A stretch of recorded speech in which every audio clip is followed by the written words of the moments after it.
The Parliamentary and Health Service Ombudsman, PHSO, recently confirmed that any recommendations it makes to the Department for Work and Pensions, DWP, following the conclusion of its independent investigation into injustice caused by the maladministration of changes to the state pension age, will be applied to everyone who has been similarly affected by failings we identify. This includes remedy and could see around 3.6 million women born in the 1950s receive financial compensation after waiting 5 years for the outcome. The PHSO investigation began in 2018, but due to the complexity of the case, some 650 pieces of evidence had to be reviewed, and after a legal challenge funded by thousands of WASPI women, Women Against State Pension Inequality, into Stage 2, Injustice, findings, it agreed to look again at its decision, causing further delays. It has now shared an update on progress of the investigation on its website and explained the reasons for the delays to the publication of Stage 2 and Stage 3, remedy. The PHSO said, "We had intended to publish our final investigation report by the end of March 2023. Following a legal challenge, we agreed to look again at part of our Stage 2 findings. This has delayed the publication of our final report. We have now looked at our findings and have shared our provisional views about injustice resulting from the maladministration we identified during Stage 1, and are thinking about remedy, with complainants, their referring MPs and the DWP. They all have an opportunity to comment on our provisional views before we make any final decisions about these issues."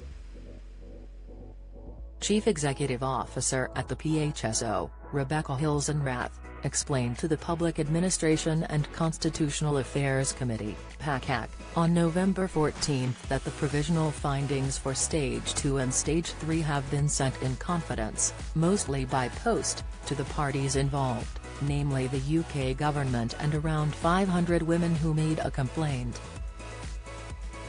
The final report will be made public once the feedback has been received and the PHSO has made any necessary changes.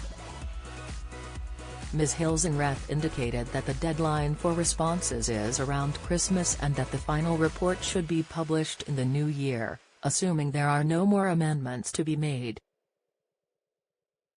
The statement on the PHSO website continues, "Our investigation has been complex, and it has taken a considerable amount of time. We appreciate the impact this will have had on the women affected. There have been many delays outside of our control.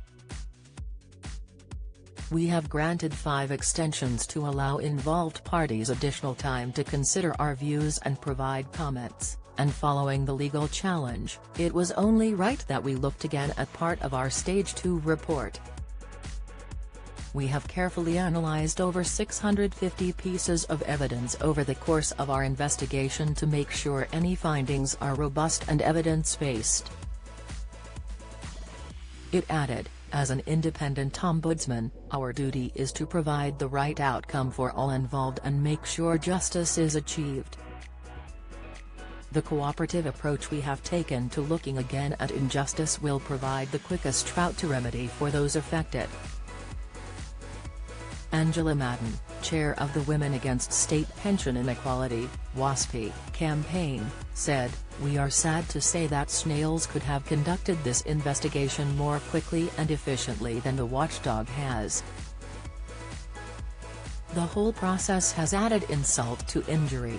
Nonetheless, we cautiously welcome the announcement from the Ombudsman that he will report on his final conclusions, albeit in confidence to complainants, this week.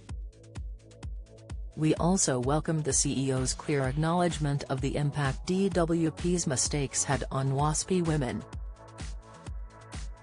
We urge the PHSO to carefully consider feedback from those affected and to maintain their commitment of presenting final conclusions to Parliament as soon as possible in the new year." Stage 1 of the PHSO investigation found that between 1995 and 2004, DWP's communication of changes to state pension age reflected the standards it would expect it to meet. But in 2005, DWP failed to make a reasonable decision about targeting information to the women affected by these changes, that was maladministration.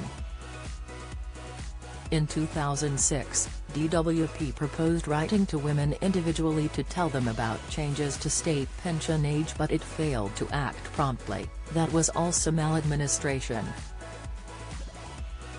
You can read the Stage 1 report on the PHSO website here. Get the latest record money news. Join the conversation on our Money Saving Scotland Facebook group for energy and money saving tips, the latest benefits news, consumer help and advice on coping with the cost of living crisis. Sign up to our Record Money newsletter and get the top stories sent to your inbox daily from Monday to Friday, including a special cost of living edition on a Thursday. Sign up here. You can also follow us on X, formerly Twitter, at @recordmoney_ for regular updates throughout the day. The PHSO has also shared background information into the investigation and frequently asked questions about the state pension age changes on its website. One question asks, does this mean that if somebody hasn't had a complaint accepted by you already, they won't benefit from any recommendations you might make?